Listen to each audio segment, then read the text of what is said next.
Role हा भैया बोला. सर्वप्रथम नवीन वर्षाच्या शुभेच्छा. रवींद्र चव्हाण हे महायुतीतलेच आहेत आणि ते मला मोठ्या भावासारखे आहेत. त्यांची इच्छा जर असेल आणि एकनाथजी शिंदे, देवेंद्र फडणवीस साहेब, अजित पवार साहेब, नारायण राणे साहेब, नंतर इतर सर्व आमदार, नितेश राणे, शेखर निकम या सगळ्यांचा आढावा घेऊन तो निर्णय घेतला जाईल. आणि मला असं वाटतं की रवी चव्हाण जरी उभे राहिले तरी मी त्यांचा प्रचार जोरात करेन. ती मोफत प्रसिद्धी मिळण्याकरता आहे.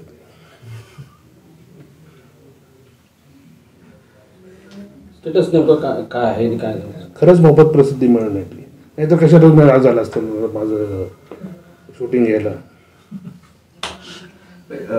गोष्ट म्हणजे ते असं एक येते की दोस्ती म्हणजे कुस्ती नाही बिलकुल. पण तुम्ही देखील इच्छुक आहात या लोकसभेसाठी. पक्षानं जर तुम्हाला हे दिलं, तिकीट दिलं, तर तुमचं काय निर्णय असेल? 100% निवडणूक लढवणार. हे बघा, आज सिंधुदुर्गमध्ये राणे साहेबांचं, निलेश राणेंचं, नंतर नितेश राणेंचं, रवींद्र चव्हाण साहेबांचं, केसरकर साहेबांचं, तसंच राजन तेली साहेबांचं हे वर्चस्व आहेच. त्याच्यामुळे त्यांना सोबत घेऊन तसंच त्यांना सोबत घेऊनच करावं लागेल. आणि ते जे निर्णय घेतील वरिष्ठ, हा निर्णय मला मान्य असेल.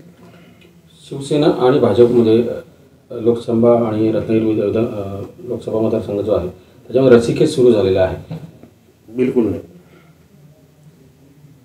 आणि रस्सीखेच चालू असले तरी वरती बघणारे आहेत ना,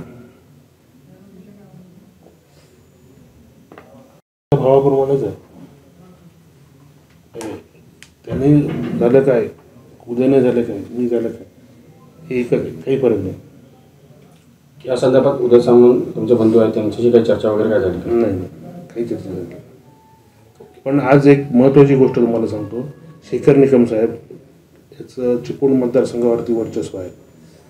तसंच उदयकडे हा मतदारसंघ, रत्नागिरीचा मतदारसंघ उदयचं वर्चस्व आहे.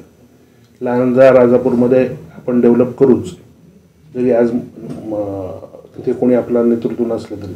देवगडमध्ये नितेश राणेंचं वर्चस्व आहे. निलेश राणे जोमाने काम करतात कुडाळ मालवणसाठी. आणि केसरकर साहेब, आणखी राजन तेली साहेब, या सगळ्यांचं पाठबळ जर असेल तर महाराष्ट्रात सर्वाधिक मतांनी सीट निवडून देतील. आणि राणे साहेबांनी असं मला, रवी चव्हाण साहेबांनी मला सांगितलेलं.